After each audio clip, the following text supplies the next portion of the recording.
Welcome back to Select Start Fantasy Football Podcast. I'm your host and moderator, Ace. Joining me are the usual suspects, Kosher Killer, Big Baller Ed. Nye, that is Ian, spelled backwards. How we doing, fellas? Doing good. I'm fired up, man. We good? Yeah, man. Just got finished shooting a clean 18. You know, birdies all over the place.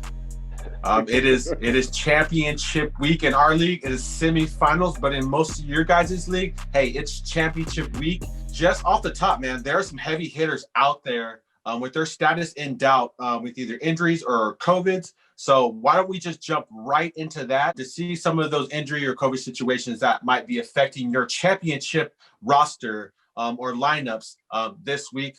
Kosher Killer, take us through it. We begin with James Robinson, Jacksonville's running back. He has an ankle and a knee injury. The Jaguars may rest him to let him heal for next season, given that they're not making the playoffs this year. Guys, do we trust any other Jacksonville running backs? Like, is this even news? I'm not trusting Devine Azigbo. As our resident James Robinson owner in the legal record Select Start, I will not be picking up Devine Azigbo. I'm going to be looking elsewhere. I'm hoping Ronald Jones comes off of the COVID IR list, but I think we're talking about him in a second, so let's get there. But definitely not trusting Azigbo. Definitely not trusting Daria Ogunbowale. We now go to Clyde Edwards-Helaire, Kansas City's running back. He has a high ankle sprain. It's less severe than was originally feared, but he is likely missing the last 2 games of the regular season. This is a bummer for CH. He was having a decent rookie year fantasy-wise. You know, there were peaks and valleys. It's just really unfortunate to see a guy go down week 16. It's devastating. Yeah, it's it is disheartening, especially if you spend a lot of draft capital or trade capital in getting Clyde Edwards-Helaire. I think towards the middle of the season, his role kind of started to firm up. But it shouldn't be a big hit production-wise. It just makes that situation a little bit more playable. If you have the means to go get Le'Veon Bell, it'll probably be a pretty solid investment. Feel bad for the kid. It was a very painful looking injury. Get better soon. Hopefully, while you're rehabbing, you get yourself plenty of Clyde Edwards-Helaires. Who's next, Kosher? Julio Jones, wide receiver on the Falcons. He has a hamstring injury and is listed as questionable. According to Ian Rappaport, Jones received a platelet-rich plasma injection to his hamstring that's aimed at helping him get back on the field for at least one of the last 2 games of the season. But there's no guarantee that he is going to be healthy enough given the nature of the injury. That's an interesting situation there, too. I feel like if you've been a Julio Jones owner in your league, I feel like you've had no choice but to try to maybe look at like a Russell Gage, maybe a Hayden Hurst. Assuming Julio's out for the rest of the fantasy football playoffs, do we feel confident starting Russell Gage in our lineups every week? Yeah, I think you can feel comfortable. I mean, we'll see with Julio and if he can get back on the field this week. He sat out last game, kind of to rest the injury. If he could see him back on the field, I think it kind of goes back to normal as far as Russell Gage's target share, especially under the Raheem Morris ran team. He's been seeing less production than he was before. He's definitely a playable guy, especially going up against Kansas City this week. The passing volume should increase. Let me hop in here. Just because the Kansas City matchup might be the only matchup where I wouldn't want to start Russell Gage. Kansas City has not been a fantastic matchup. They've given up around the third least points to fantasy wide receivers. They've been about the eighth worst matchup for fantasy receivers when everything's taken into account. They're obviously not the toughest passing defense, but they certainly have not been that guaranteed point totals. And Russell Gage has been inconsistent with or without Julio Jones in the lineup. I'd be a lot more interested in Russell Gage against Tampa Bay, especially if Carlton Lewis is still dealing with the effects of his hamstring injury. But Russell Gage going up against Kansas City, in a game where, honestly, Atlanta may struggle to get any offense going at all. They're going to have Calvin Ridley going, of course, but Matt Ryan has struggled in games without Julio Jones. They have that three-headed carousel of Ito Smith, Brian Hill, and Todd Gurley going at the running back position, which I don't expect to get you that many yards. And that's not going to move the sticks. And if you're not moving the sticks, then this really could turn into a blowout really quickly. Atlanta's defense has been better than they were at the beginning of the season, but they are not locked down. Kansas City could blow them out of the water, and there could be very little fantasy production on the Atlanta side. I'm not interested in Russell Gage this week. I'd be looking at Rashard Higgins, or I'd be looking at Sammy Watkins on the other side, even at DeMarcus Robinson or Mecole Hardman if I'm staying in that same game. If you're looking to take a shot in the dark with any Atlanta skill players, like you said, they're going against KC. I think the only skill players that even have a shot are maybe the wide receivers, because assuming game script turns very quickly, you assume that Matt Ryan is going to throw the ball. That offense isn't shy about throwing the ball, regardless of what situation they're in. But obviously that favors Atlanta pass catchers if it turns into a blowout. Nye, jump in. Well, actually, if I can hop in really quickly, you made a point about the pass catchers. Kansas City has been allowing receptions and touchdowns to the tight end position, actually. Not really the wide receivers. Wide receivers have been scoring lower point totals than expected and lower point totals than their averages across the season. But the tight ends have actually performed pretty well. Going back a couple weeks, they've been either scoring touchdowns or getting receptions. I would look at Hayden Hurst, even though I don't love him this season. You could have any of the Jets skill players, but that's a different discussion for a different day. Kosher, who's next? Zeke on the Cowboys, Ezekiel Elliott. He has a calf injury. He wasn't able to practice ahead of week 15. There were reports indicating he was going to suit up even though he didn't practice, and he was inactive. His status for this week is up in the air, and without any playoffs on the horizon for the Cowboys, I'd be a little surprised if they play him. Are we looking at a possible league winner candidate in Tony Pollard if Zeke does in fact miss the rest of the year? I think that he might be a potential league winner candidate, but I think we should also avoid jumping the gun. The Cowboys are still in the playoff picture, speaking to the NFC East, but still definitely in the playoff picture with NFC East matchups finishing off the season. You could see Zeke making a return as early as this week. And this comes from somebody who would love to be able to plug Tony Pollard in the lineups right now. He had a fantastic fantasy showing last week. Even if you take away that 40-yard run, he was still a very, very useful fantasy option. Zeke was a game time decision. A game time decision leads me to believe that he's probable for this week, and that's what Coach Speak is saying, is that he's got a chance to suit up. I feel like if you have him, play him. It's a calf. And honestly, I feel like Tony Pollard proved himself to be probably the best, and I'm going to say it, the best running back in that backfield. He's more versatile than Zeke Elliott. He can do a myriad of things. He gives that offense so many dynamic looks. I think it would be a shame to insert Ezekiel Elliott and keep him off the field. They need that guy on the field. He is a playmaker. He makes things happen in the return game, in the receiving game, and in the running game. There's no way he doesn't see 16, 17, 18 touches. Antonio Gibson. Availability went from doubtful in week 15 to questionable in week 16, so he is trending upwards. So obviously, if you've tuned into the podcast, AG, that's my dude. We have the same initials. So I'm obviously hoping he's going to play. I'm putting all that positive energy into the universe. Antonio Gibson will play. Take it to the bank. But if for any freak, scenario, he doesn't play and you've invested in, a J.D. McKissick, you feel comfortable rocking with your guy, J.D. this weekend, fellas? Against Carolina? I've got a big question is what's going to happen with the QB situation. It seems somewhat up in the air. Even if it's not, Dwayne Haskins still doesn't inspire me with week-to-week confidence. You mean like up in the air? Yeah. To be really honest, I would prefer to have Antonio Gibson back, because if Antonio Gibson is back and to any degree healthy, I would feel comfortable playing him with the upside. I think he'd be a flex play in that running back 3 range with running back 1 upside. J.D. McKissick, I don't see having running back 1 upside back-to-back weeks, especially with the question marks surrounding this Washington football team. And I believe it's kind of a low over-under for Carolina versus Washington, so there may not be too many points to be had And I could easily see production going more towards Logan Thomas, more towards Terry McLaurin. These are the best offensive options the team has. You'd expect them to game plan around them. Peyton Barber got in the end zone. Yeah, He got in the end zone. I mean, he didn't do much outside of that, but he did get in the end zone. You know what? Vulturing touchdowns can be just as important as, scoring one sometimes. Yeah. I wouldn't trust Antonio Gibson. I'd rather much trust a JD McKissic. It's just too finicky of an injury for that guy to just step wrong and then he's out for the game. So I'd rather go with fresh guys who haven't dealt with injuries or who have logged full practices. Because I assume he's going to be limited for most of the week. That's an assumption. We want to be careful when we make assumptions, but that'll be a situation What's we the monitor. assumption?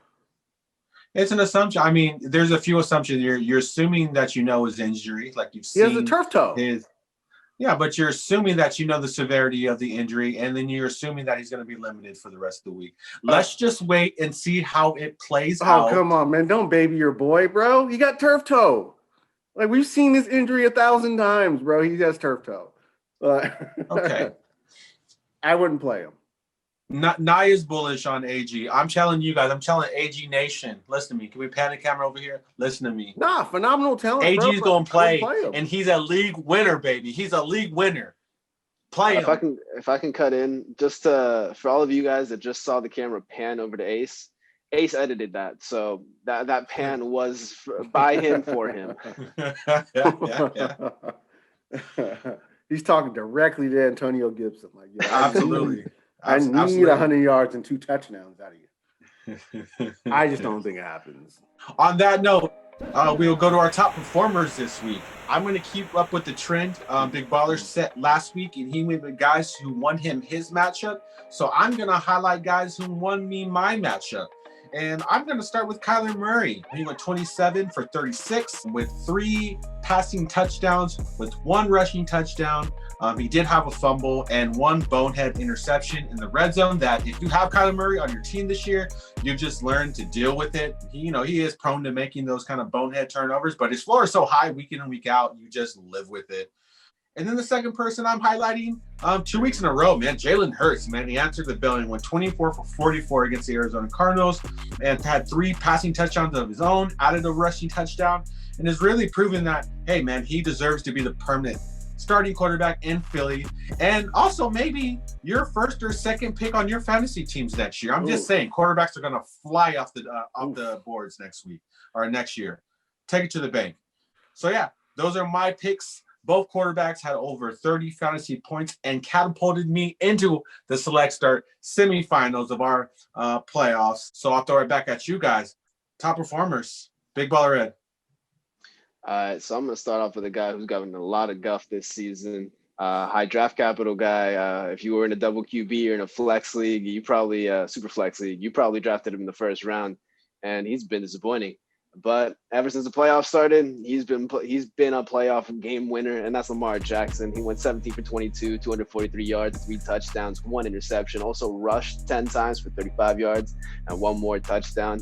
I know a lot of the hype has gone to Jalen Hurts this weekend. Kyler Murray and Josh Allen, they played fantastically. But Lamar Jackson was right there. If you were facing off against any of these guys and you had Lamar Jackson in your lineup, you were still in your matchup at the end of this weekend. And he's absolutely been killing it for the last 3 weeks. He's had easy matchups, and you know what? He's taking advantage of them. I would love to see him drop in next season's drafts, because if he's fallen into the later rounds or the later ends of the first rounds, well, man, you might just be getting a steal because he still has that high upside. Don't forget it. There's plenty of great options out there, but he's one of those great QB options. And my other top performer is Noah Fant. Guys, I think last week I talked a little bit about Tim Patrick being potentially a streamer. Well, he wasn't. But later on in the week, I was going through just kind of looking at the targets for the Denver Broncos and asking myself what was going on and who really was the number one option. And I kind of started to realize the number one option when healthy and when Drew Lock is out there is Noah Fant. He gets a pretty decent target load. And sure, he hasn't been totally ripping off these huge games every single week, but guys, it was going to happen with the way that he'd been receiving targets since the beginning of the season, and he came through. 11 targets, 8 receptions. He had 68 yards, and he got that one touchdown on what might have been Drew Lock's best throw of the game. And that was great fantasy production. He gave you 20 points, and Noah Fant absolutely was a great performer. I know I started him in a league and I got way out ahead of Hayden Hurst and Dallas Goederts of the league. So Noah Fant absolutely having a fantastic week. Great picks. That Lamar Jackson pick is spot on. I alluded about 5 weeks ago, to his schedule coming down the stretch, and to his credit, he's absolutely winning those matchups. If you're a Lamar Jackson owner right now, you're loving life. We have one in our league, but he's out of the playoffs. So stepping out of the shadow of Derek Carr. Stepping out of Derek Carr's shadow. He sure is. It might have taken a groin injury, but Lamar definitely stepped out of that shadow. Absolutely. Nye, top performers. I'm going to go with, since we're all talking about players who helped advance us in the playoffs, I'm going to talk about Calvin Ridley, who I currently roster in the Select Start League. 14 targets, 10 receptions, 163 yards, and a touchdown, and should have had 2 if not for the paw of Antoine Winfield. He managed to knock one away. Nevertheless, Calvin Ridley balled out for you and more than likely helped you, advance to your finals or advance in the playoffs. He was a stud. He led that team. He paced that team to that lead, which eventually dwindled away. But nevertheless, he showed up for you, and that's all that matters when it comes to fantasy. Calvin Ridley, one of the top performers of the week. And for you IDP guys out there, I'm going to show you a little bit of love because in my matchup as well, I had the unfortunate luck of facing DeForest Buckner, who is my other top performer of the week. 3 sacks. He had 4 tackles, a forced fumble. He was all over the place, harassing Deshaun Watson left and right. This guy is a start from here on out. He is a stud. He should have been a Pro Bowler. Get your Pro Bowl voting done right. DeForest Buckner is a stud, top performer of the week. Hats off to both those players. Really quick, give me 10 seconds. J.C. Jackson should be a Pro Bowler. Logan Thomas should be a Pro Bowler. DeForest Buckner should be a Pro Bowler. Guys like Evan Ingram should not. I'm sorry. I don't know how Evan Ingram made the Pro Bowl, bro. It's a conspiracy, but I digress. Kosher Killer, top performance, sir. I'll go to a man we've given roses to before on this podcast. We'll give him some more to add to his bouquet, and that's David Montgomery on the Bears. 22 carries, 146 yards, and 2 scores.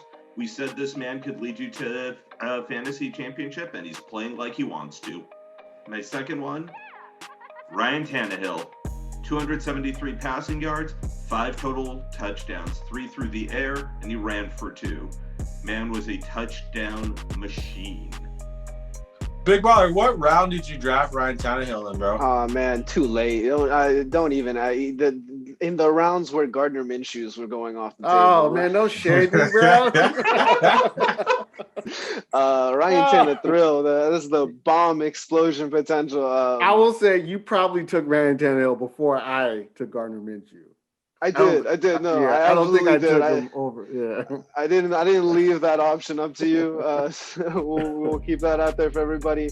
Ryan Tannehill was dropped way too late in a lot of rounds. I know we talked a lot in the offseason about how he couldn't keep up the wild efficiency that he had from last season, and he's just kind of proving that he didn't need to. Yes, he's had a couple down games. A couple games will go Derrick Henry's way. I still have that fear next week that Henry's going to take all 3 touchdowns and leave Tannehill with 1 and 217 or something. But on the days where it hits, and you get all of those touchdown productions. This is just an offense that's been scoring, and you want to be connected to it. You want to have the Corey Davises. You want to have the A.J. Browns. You want to have the Derrick Henrys, and you want to have Ryan Tannehill facilitating it all. You know what? Corey Davis has definitely pushed that ceiling for Ryan Tannehill. Definitely. As it stands, Ryan Tannehill, quarterback number 5. Who would have thought he would would finish the regular season ahead of guys like Russell Wilson, Lamar Jackson, Deshaun Watson, Tom Brady, Ben Roethlisberger? I don't think anyone had that penciled into their projections this year. Hey, maybe Big Ben. Maybe Big Ben. Maybe Big Ben. Maybe Big Ben. Tannehill's been sneaky about those rushing touchdowns, just quietly getting one every couple weeks. Moving from players that may have won you your weeks, let's move on to some top disappointments. Players that maybe have lost you your week. Just off the top of my head, thinking about guys like the Kareem Hunts of the world. He went 7 for 21, no touchdowns. I had Tyler Lockett in my lineup. Unfortunately, I've started him the past 4 weeks, and they've been nothing but duds. This week was no different. 4 for 34, 0 touchdowns. Kenyon Drake has been a constant disappointment anytime he's been healthy this year. He went 10 for 26 with 0 touchdowns. And we won't even talk about Big Ben, who kind of looks like he kind of just is lost in the sauce. There's some reports that he may be injured. I think they're cop-outs. Top disappointments, guys. Kosher. I'll go with Russell Wilson. He only gave you 121 yards through the air, 1 score and 1 interception. If you started him, you're badly disappointed in what you got from him and the rest of that Seattle offense. Russell Wilson's been schlumping, especially like having him in the beginning of the year when he was going crazy, when he threw like 12 touchdowns in 4 games or 5 games or something like that.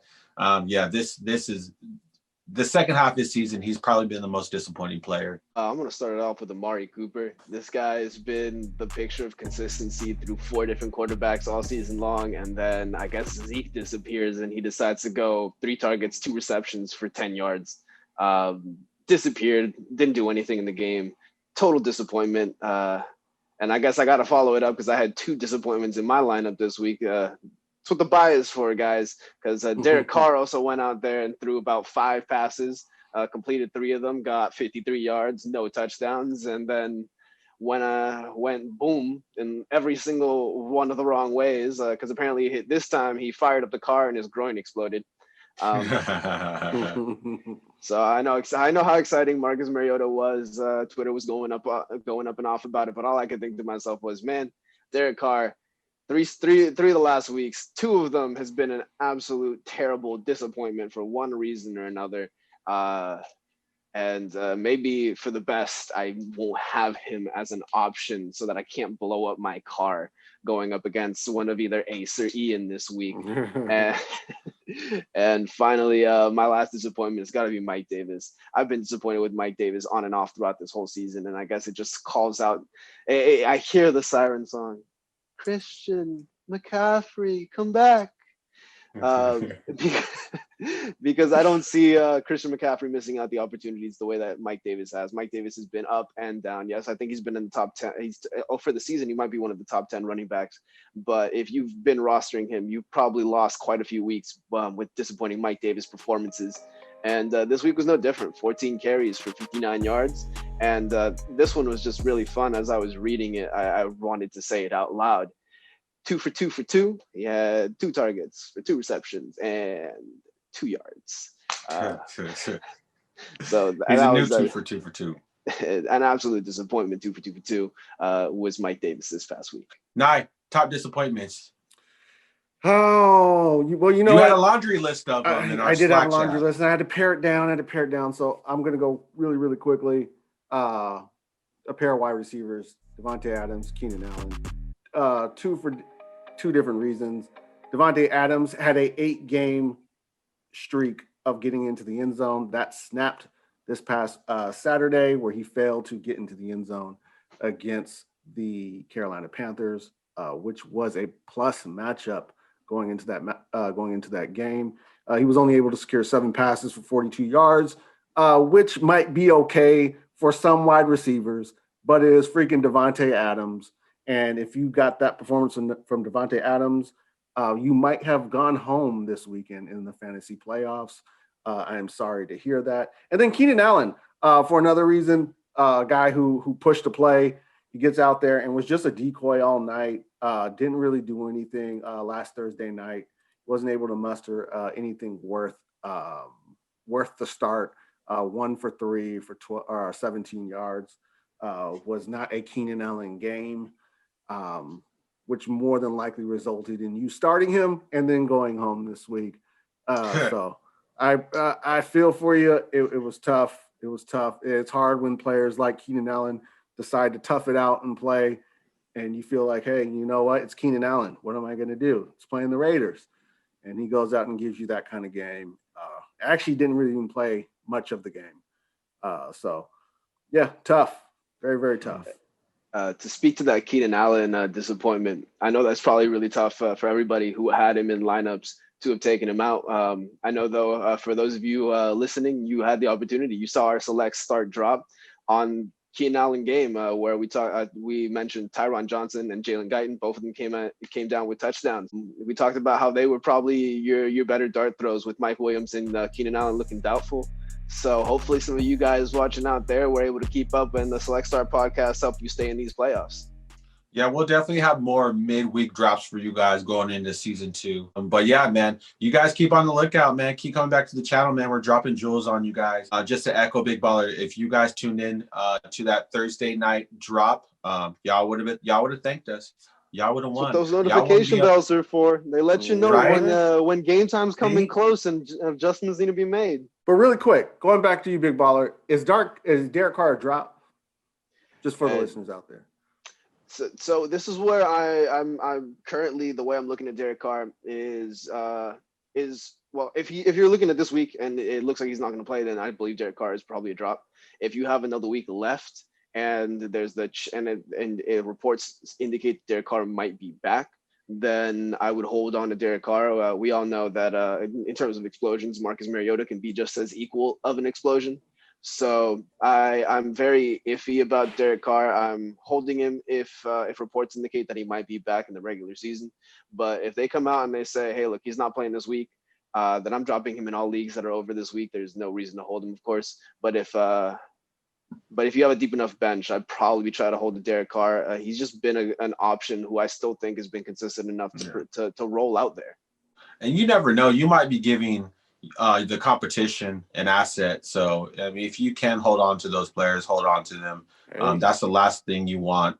That's the last thing you want to do is release somebody that your opponent's going to use to beat you. Like, it was a disappointing week, but he when you're injured, it's not that like he didn't perform. He just left the game way too early. Yeah. They have Miami this week. Ryan Finley's out there looking startable. Ryan bro, okay. I will use that to segue us into our next segment. That was right on point, right on point. Pick 2.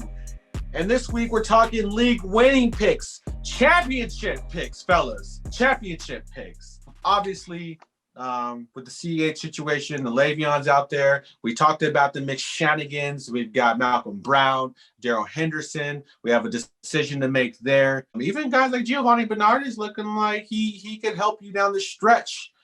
Pick 2, fellas. Big Baller Red, start us off. All right. Well, I'm going to start us off with one of Kosher's dudes from the offseason. I remember he asked me about him in the offseason, and I kept my eye on him all year long. The Saints picked him up off of the San Francisco 49ers coming into the year, and he looked like he was going to be a wide receiver too, but injuries have on and off forced him into that wide receiver 1 role. Well, once again, he is in that role. I'm talking about none other than Manny Sanders, with Mike Thomas going to the IR right now and Drew Brees coming back into the lineup. Once again, the wide receivers are options. And Emmanuel Sanders got 5 for 4 last week, 76 yards. He didn't come down with a touchdown, but that was sustainable fantasy production against what I mentioned earlier. The Kansas City Chiefs are a tough matchup. You know who's not a tough matchup for wide receivers? The Minnesota Vikings, and that's his matchup this week. I think Emmanuel Sanders is a fantastic option for championship weekend. You've got yourself a guy who is the number 1 wide receiver option. Yes, targets will go to Alvin Kamara first, but outside of that, you're looking at target distribution between Jared Cook. You're looking at Traquan Smith, who went down with an injury last weekend, Marquez Callaway. You're looking at Adam Troutman. And none of these names are inspiring. We've seen Drew Brees, when healthy, throw the ball to Emmanuel Sanders, consistently give him solid, high volume loads. We saw that in the early week with Mike Thomas out, and I expect that to continue against a vulnerable Viking secondary. I'm firing up Emmanuel Sanders off of any waiver wire that I can get him. And I've got a defense for you guys. After Jalen Hurts' performance, I'm confident once again rolling out the Philadelphia Eagles, especially with their matchup this week against the Dallas Cowboys. There's plenty of fantasy points to go around, but that might not mean that there's plenty of points for the Dallas Cowboys to score in an interdivisional matchup that will have high implications for two teams struggling to stay inside of the playoff race. I think the Philadelphia Eagles can get at Andy Dalton, and I think that they might be able to force some fumbles, force an interception. If nothing else, this is definitely a great matchup for a defense that's performed well all season long. I'm going to make a hot take because I think that game is going to be one of the best games this week. I think there's going to be the most points scored in that game. I think it's going to be a shootout. I don't know if you guys noticed, but Andy Dalton is playing phenomenal. And I hate to say that, but Andy Dalton is playing well. He's playing in the construct of the offense, and he's playing well. He's got that offense kind of rolling. They scored 41 points last week against a well-coached defense. I mean, they may not have all their players in the San Francisco defense, but they're well-coached. They played with effort. Can you speak to how many times Nick Mullins gave the Dallas Cowboys the ball within like 40 yards? Yeah. Hey, you can only play who's in front of you. You can only play who's in front of you. The Cowboys responded. Andy Dalton responded with a pretty good game. He had 2 touchdowns, 209 yards. He can thank Tony Pollard for a lot of that. I keep on saying Pollard. Tony Pollard. Goodness. It's rubbing off on me. It is. Very contagious. Let's stick with you, Nye. Pick 2. Oh, man. All right. I'm going to go and just read the room, read the league here, because a weird thing happened this weekend. The New York Jets won a game. And with winning that game, they plummeted all the way down the draft boards to number 2. And you know who is currently slated to select number 1 in the NFL draft? It is the Jacksonville Jaguars. And there's no way in hell they are giving up that spot. That card is already in for Trevor Lawrence. And for that reason, I am streaming Mitchell Trubisky this week. I suggest if you are in need of a quarterback, you're in a tough spot, you need a quarterback, he's sitting out there, or if you're in a 2-quarterback league, start Mitchell Trubisky. This has 4 touchdowns written all over it. It's going to be a bloodbath in Jacksonville. Mitchell Trubisky will show out in this game. They will get the dub. It will be easy. He'll throw 3 or 4 touchdowns, maybe even 5. We might see a vintage Mitchell Trubisky 5-touchdown game. But vintage Mitchell Trubisky 5-touchdown game. I think he had one against Tampa Bay maybe a year or 2 ago. But I am putting Mitchell Trubisky in my lineup. No ifs, ands, or buts. I think it's going to be that easy. Jacksonville is by no means going to mess this up. So therefore, Mitchell Trubisky, put him in your lineup. Have I ever steered you wrong? And then I'm going to go to that Dallas game. I love picking on them Cowboys because they are trash. They happen to win a game, but they did give up like 37 points, correct? Brandon Ayuk went off. He had a great game. And for that reason, I'm going to suggest Jalen Reagor. He was the highest targeted player this weekend for the Philadelphia Eagles. Another week of practice, fine-tuning that chemistry might put him in the column where we're talking about him as a top performer next week. I feel pretty confident about putting Jalen Reagor into my starting lineup. I envision somewhat of a 7-catch game. He might even pop one, 88 yards. We'll see about the score. There are a lot of guys who can go off in this Dallas Philly game, but I do feel like Jalen Reagor is going to be one of those guys. Put him in your lineup for the championship if you need a streamer. I'm starting to think Nye has a little thing for Mitchell Trubisky. He's been playing well. He gives you fantasy points. He's been playing well. Kosher Killer. Pick 2, my friend. Nye is a man of high culture, and I applaud him for recognizing the trash team in Duval County and the Jaguars. I'm going to go to a different member on that Bears offense, and I'm going to say David Montgomery is one of your players to play this week. Same reasons. Jacksonville likely looking to try and land Trevor Lawrence. Hasn't been a very good year for them, to put it very, very mildly. I expect David Montgomery to go out for another 100 plus yards. I expect him to get in the end zone 2, maybe 3 times. David Montgomery might be the second half player of the year. My man is a league winner and is moving up 2021 draft boards as we speak. Man, nice picks, guys. Nice picks. Any other honorable mentions before we move on to the next segment, fellas? A big one. Raheem Mostert went on IR earlier today, guys. Jeff Wilson is a big time pickup. He is questionable, so keep an eye on that. If he's out, I expect Jerick McKinnon to step into that role. I'm not looking at Tevin Coleman, but as long as Jeff Wilson plays, he's got a fantastic opportunity to punch 1, 2, who knows how many in for a run heavy 49ers offense going up against the Arizona Cardinals. If you're looking for a deep sleeper, Isaiah Coulter could get a lot of burn this weekend against the Bengals. So keep your eyes out on them practice reports. Nice. Now giving the goods. All right. Let's keep that same energy this week. I've got David Johnson, who went 8 for 27 rushing. He didn't give you that much on the ground rushing, but he did give you over 100 receiving yards and a touchdown. Next week, he's got Cincinnati. I have him paired against Tony Pollard. Assuming Zeke is out and he starts, last week he went 12 for 69. He had 2 touchdowns. He was a game breaker. Next week, they've got Philly. Who we got, guys? Tony Pollard, David Johnson. Who's keeping that same energy? Nye, lead us off. I'm going to ride with Tony Pollard, man. The pride of Memphis.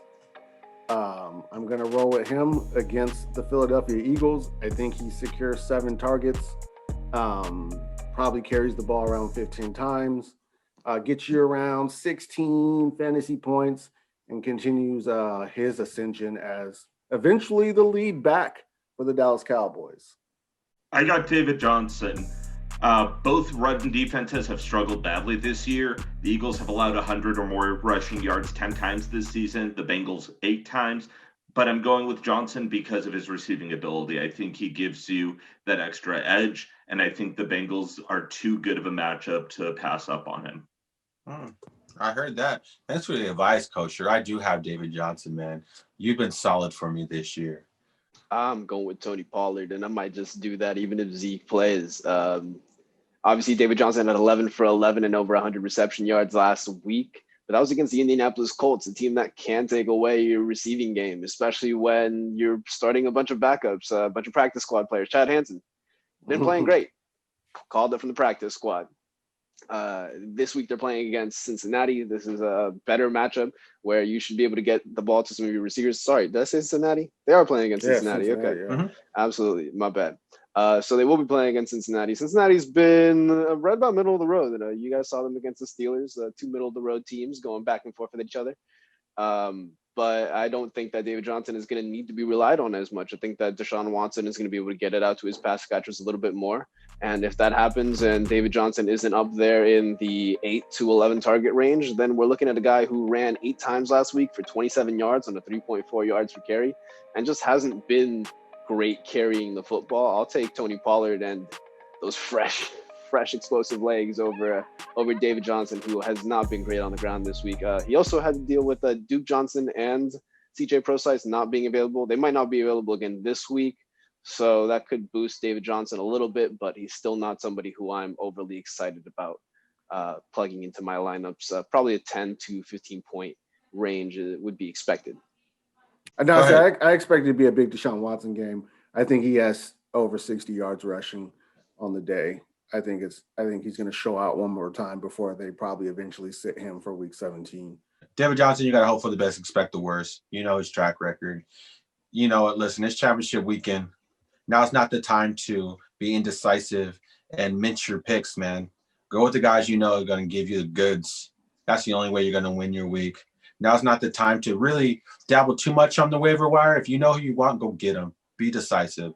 All right. Well, that's going to do it for our week 15 recap, week 16 championship, week 16 primer. Just a little context. In the Select Start Fantasy League, we're in our semifinals, and 3 out of the 4 panelists of this podcast are in the playoffs. I don't think our matchups are set just yet. I'm not sure who I'm playing yet. Big Baller's in it. I think Kosher was eliminated this past weekend. I'm in it, and Nye's in it. How we feeling, guys? You feel the pressure yet? What? Pressure. Playoffs.